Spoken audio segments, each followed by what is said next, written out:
Mengapa Adam dan Hawa diusir dari Taman Eden?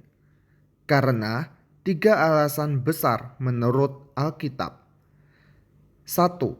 Karena ketidaktaatan. Mereka melanggar perintah Allah dengan memakan buah pohon pengetahuan. Kejadian 2 ayat 16 sampai 17. Pohon pengetahuan tentang yang baik dan yang jahat itu, janganlah kau makan buahnya. Kejadian 3 ayat 6.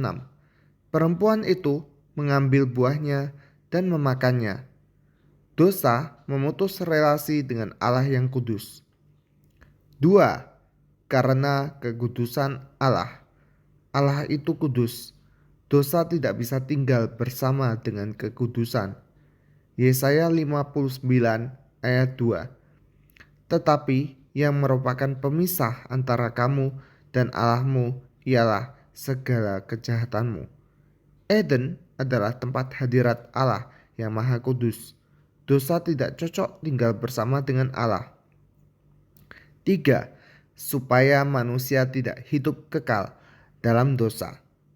Ini poin yang sering disalahpahami. Kejadian 3 ayat 22. Supaya jangan ia mengulurkan tangannya dan mengambil pula dari pohon kehidupan itu dan memakannya, sehingga ia hidup untuk selama-lamanya.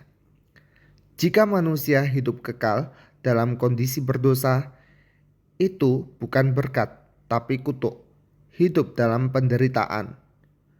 Pengusiran dari Taman Eden justru tindakan kasih dan perlindungan Allah terhadap manusia. Kejadian 3 ayat 23. Lalu Tuhan Allah mengusir dia dari Taman Eden untuk mengusahakan tanah dari mana ia diambil. Jadi mereka tidak mati langsung, tidak dihancurkan, tapi hidup di dunia yang telah rusak oleh dosa. Keluar dari Eden berarti masuk dunia dengan kerja keras, kesakitan, dan penderitaan. Kemana arah Adam dan Hawa pergi? Adam dan Hawa dan keturunannya hidup di luar Eden. Eden ditutup permanen. Kejadian 3 ayat 24. Ia menempatkan kerup-kerup dan pedang yang menyala-nyala. Allah mengusir, tapi tidak meninggalkan. Ini bagian yang sering terlewat. Allah masih peduli. Gambaran awal penebusan. Kejadian 3 ayat 7.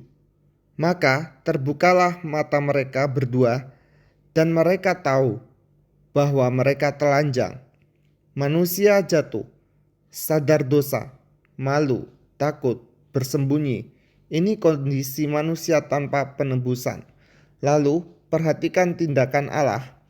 Kejadian 3 ayat 21. Dan Tuhan Allah membuat pakaian dari kulit binatang untuk manusia dan untuk istrinya itu, lalu mengantarkannya kepada mereka. Makna rohani sangat kuat. Ada darah yang tercurah, binatang mati, ada dosa yang tidak diperhitungkan. Manusia tidak bisa menutupi dirinya sendiri. Allah sendiri yang menyediakan. Ini adalah bayangan awal salib. Penebusan selalu lewat korban, bukan usaha manusia. Janji keselamatan pertama. Inilah Injil pertama di Alkitab. Kejadian 3 ayat 15. Aku akan mengadakan permusuhan antara engkau dan perempuan ini, antara keturunanmu dan keturunannya. Keturunannya akan meremukkan kepalamu, dan engkau akan meremukkan tumitnya. Ini disebut Injil yang pertama. Penjelasan simboliknya, ular sebagai lambang iblis, perempuan sebagai manusia, keturunan perempuan sebagai Mesias atau Yesus. Tumit diremukkan sebagai penderitaan salib. Kepala diremukkan sebagai kemenangan mutlak atas iblis. Mesias menderita tapi menang. Iblis melukai namun tidak mengalahkan. Ini janji keselamatan sebelum ada hukum Taurat. Keselamatan adalah inisiatif Allah. bukan reaksi manusia. Nubuat pertama tentang Mesias.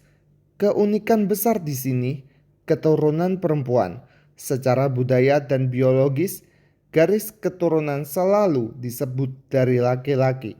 Tapi Alkitab dengan sengaja menulis keturunan perempuan mengarah pada kelahiran seorang perawan digenapi dalam Yesaya 7 ayat 14.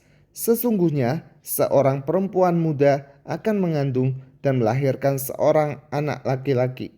Dan puncaknya Galatia 4 ayat 4. Setelah genap waktunya, maka Allah mengutus anaknya yang lahir dari seorang perempuan. Pola penebusan yang terus berulang sejak Kejadian 3. Pola ini tidak pernah berubah. Kejadian, korban binatang, makna kristologis, salib Kristus. Kejadian, darah menutupi, makna kristologis, darah Yesus menyucikan. Kejadian, Allah mencari manusia, makna kristologis, Yesus datang mencari yang hilang. Kejadian, manusia diusir dari Eden, makna kristologis, Yesus membuka jalan kembali. Seluruh Alkitab adalah kisah penebusan yang berkesinambungan. Ringkasan inti, padat dan rohani. Kejadian 3 adalah tragedi manusia, tetapi juga kelahiran harapan. Sebelum manusia dihukum, keselamatan sudah dijanjikan. Sebelum salib berdiri, Mesias sudah dinubuatkan. Allah tidak menunggu manusia layak. Kasih mendahului hukum Taurat. Makna bagi kita sekarang. Kita semua hidup di luar Eden. Dunia ini bukan rumah sempurna, tetapi rumah sementara, dan Tuhan tidak menyerah pada manusia. Roma 5 ayat 19. Oleh ketidaktaatan satu orang, semua orang telah menjadi orang berdosa. Oleh ketaatan satu orang, semua orang menjadi orang benar. Yesus membuka jalan kembali ke Eden rohani.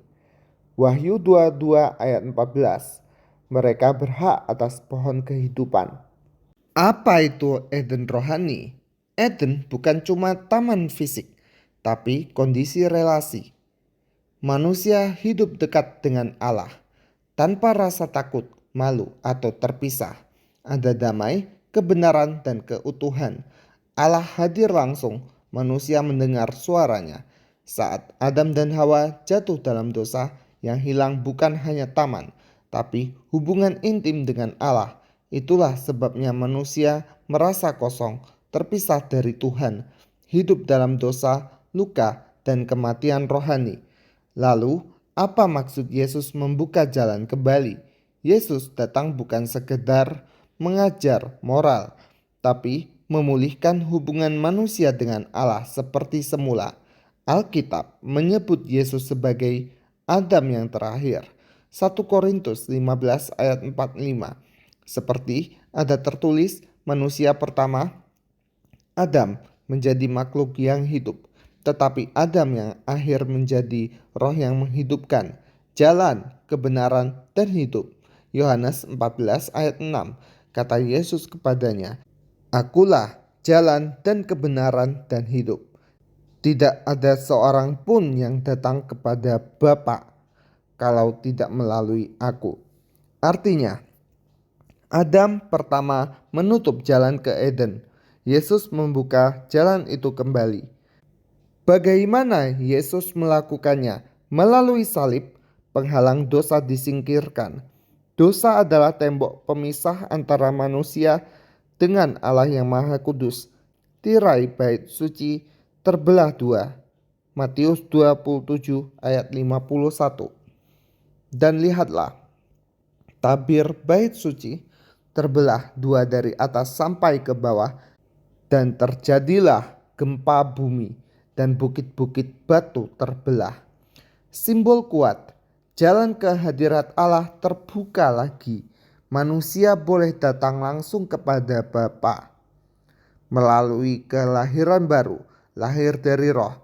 Yesus berkata, Jika seseorang tidak dilahirkan kembali, ia tidak dapat melihat kerajaan Allah. Yohanes 3 ayat 3. Eden rohani bukan tempat, tapi keadaan hati atau sikap hati kita. Hidup yang dikuasai Roh Kudus. Disinilah Roh Kudus tinggal dalam manusia. Allah kembali berjalan bersama manusia seperti di Taman Eden. Melalui kehidupan dalam Kristus, Eden rohani terlihat saat hidup dalam ketaatan dipimpin Roh Kudus, mengalami damai sejahtera sejati, berbuah kasih, sukacita, dan kebenaran. Kerajaan Allah ada di tengah-tengah kamu. Lukas 17 ayat 21. Jadi kesimpulan singkatnya, Yesus membuka jalan kembali ke Eden rohani, artinya manusia yang percaya kepada Kristus dipulihkan hubungannya dengan Allah, hidup kembali dalam hadiratnya, bukan menunggu surga nanti, tapi dimulai sekarang. Eden rohani artinya hidup bersama Allah lagi. Manusia diusir dari Taman Eden karena dosa, karena ketidaktaatan. Tetapi Kristus Yesus datang supaya Eden hidup kembali di hati manusia. Selanjutnya kita membahas mengapa akhir zaman dilambangkan angka 666.